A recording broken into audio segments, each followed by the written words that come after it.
Hey everyone, welcome to Cupboard Creations. My name's Gareth and this is my little corner of the internet, playing with my food.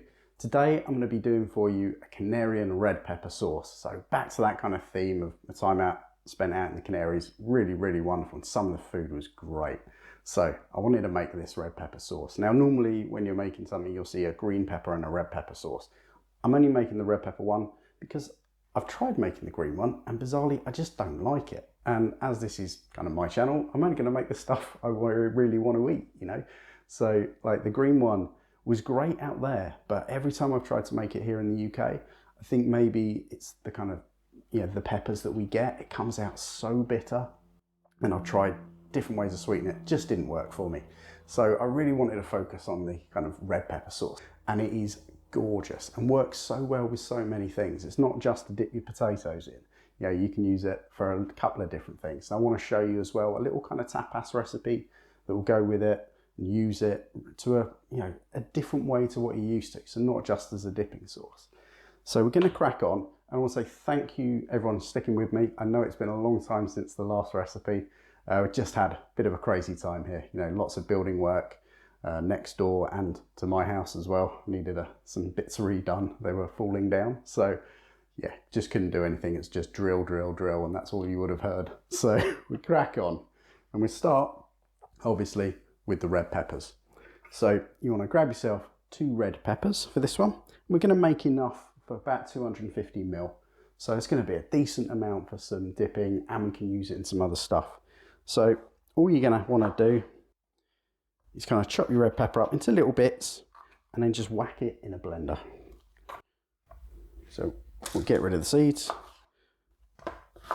and then we don't have to be too crazy about it, just little bits, chuck it in. Okay, so that's the last of the red pepper in there. Now a red chilli. So you can use dried or fresh for this. If you're using dried, what I'll do is basically rehydrate it. So put it in boiling water in a jug or something for about 15 minutes before you start. And then it will blend down much easier. You won't get kind of little crunchy bits. You'll get this nice kind of, basically it will blend, you know, you'll get a nice smooth sauce. So if you're using dried, yeah, do that. And the great thing about doing that as well is you can use some weird and wonderful peppers for it. So things like, you can change the flavour a bit with some chipotle or something like that. But we're just going to use a plain red chilli because I've got a load in the fridge. So we're just going to do exactly the same as the red pepper. Going to de-seed it because I don't want little bits of seeds stuck in my teeth when I'm eating the sauce. Quite simple. And then we're just going to chop them up and pop them in. So you got your chili, you got your pepper, all your peppers are in there. Now garlic. Now big thing with this, we want 4 good cloves of garlic. It just adds wonderful flavour. Honestly, I'd put about 18 cloves of garlic in anything. It's delicious stuff. So let's try and get into it. And then get those in there as well. Okay, so that's the main base there, all done. Now we can just add in kind of a few little bits of extra flavour that's going to kind of jazz it up a bit. So what I'm going to add in is half a teaspoon of smoked paprika. Absolutely lovely stuff. Really adds a kind of smoky flavour to it. Works really well. And then oregano. It's not got a lid on. I want a fair bit of this in. So I want a teaspoon of dried oregano in there. Just adds a really nice herby kind of note to it. Really good. And then ground cumin. What I loved about the Canary Islands is you've got that little kind of influence from North Africa as well. And it just marries so well with the kind of Spanish food. Worked beautifully. So we're going to add a teaspoon of ground cumin in as well. So there we go. Those are our spices. And now we're going to add in a little bit of red wine vinegar. And that's just going to give this little sharp edge to it that really kind of binds it all together beautifully. So not too much, just a tablespoon. I'm going to pop that in there. Like so. And there we have it. Okay, so for now, that's all my ingredients. Now there are a couple of ways of making this. A lot of recipes now, what they have you do, which works perfectly well, makes it much quicker, is to put some olive oil in and then put in a slice of bread. And that will thicken it up, and you'll have that sauce straight away. What I like to do, and what I'm going to do here, show you another little way of doing it. When I was out in the Canaries, one of the ones I love the most did it this way, and it is to now kind of blend it down and then reduce it, like cook it through slightly. And what that's going to do is it's going to allow all of those flavours like the garlic and stuff like that to kind of combine instead of really kind of being there in little nuggets through the sauce. So we're going to do it that way. Is what it then also allows me to do is use it in a really nice way in other recipes. So all we need to do now is pop that on and give it a good blend down. So now we're here, we just pop our hob on, keep it fairly low, and then just pop your sauce in like so, and we're going to reduce that down because you'll notice it is quite watery, and that's why when you're making it like the quick way, you need the bread. Lovely. And that will kind of helps thicken it. So, you know, shove a loaf of bread, no, not a loaf, a slice of bread in, you'll thicken it up. But I really like doing it this way because it, like I said, it's going to really help marry and bring all those flavours together. So we just leave it there, bring it up to a simmer, give it 10 to 15 minutes. All you're looking for is that kind of sauce consistency. When you drag a spoon across the bottom, it flows back kind of nice and gently. It doesn't kind of straight in. It'll kind of ooze back together again. So we'll do that. I'll see you in about 10 to 15 minutes. Yeah, so that's perfect now. You can really kind of see how it oozes back instead of flows. And that's going to be spot on for this sauce. And pretty much any sauce works really well, just sort of doing it like that. So now what we're going to do, turn it off, obviously. Pop the lid on and leave it on the side to cool down before we just pop back and finish it off. Okay, so my sauce has cooled down now. And all we're going to do is get rid of some of the little bit of water, having washed that out, and then pop our sauce back in that blender. It's nice and thick. I'm probably going to splatter all over myself, but you know, we'll give it a go. I can always change my top. And we get all of that in there.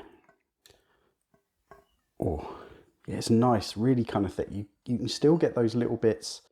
I wouldn't say it's lumpy, but it's kind of got like that sort of graininess, which you would get if you don't cook it through. But what's going to happen now is when we blend that graininess is going to go away. Lovely. So we're going to add in a little bit of extra virgin olive oil. The reason we want to add this in now and not when we're cooking it is because we don't want the flavour of the cooked olive oil with this bit. For a dipping sauce, we just want it nice and neat. We're just going to put 2 tablespoons of olive oil in there. Like so. And then just a little pinch of salt, just to kind of bring those flavours out. So, good little pinch, like so. And that should be perfect amount.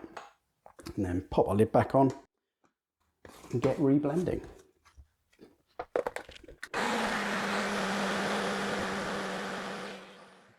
Absolutely delicious. And you see that olive oil changes the colour just slightly. It comes in almost slightly more orangey, but it is absolutely delicious. So all we need to do, just pour it out and get dipping. And it's got this gorgeous consistency now, where it's so much smoother.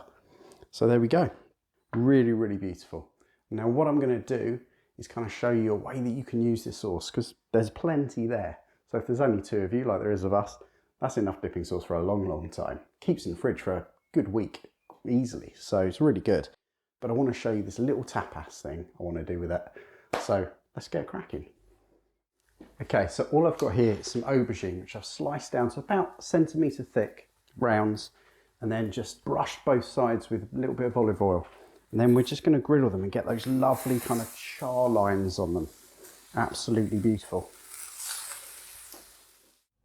Okay, so now you've got these lovely charred aubergines. You just want to get yourself a little kind of earthenware dish and then just pop them all in. Give a nice kind of layer of them.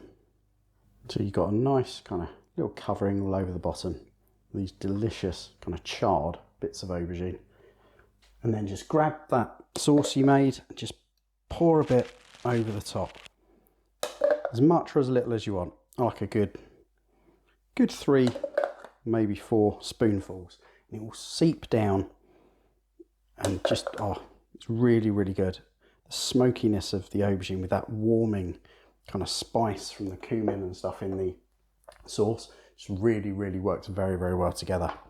And then just pop the lid on and pop it in an oven at about 180 degrees for about 15 minutes. That should do it.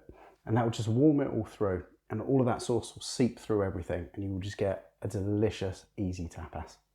And there we go, we're all done. So we've got our little aubergine tapas using that beautiful sauce. It just gives you a little idea of how versatile this is.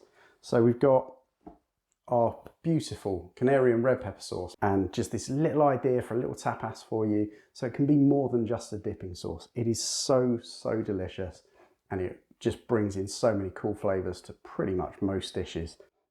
So I hope you give it a go. I hope you enjoy it, and I'll catch you next time. Cheers.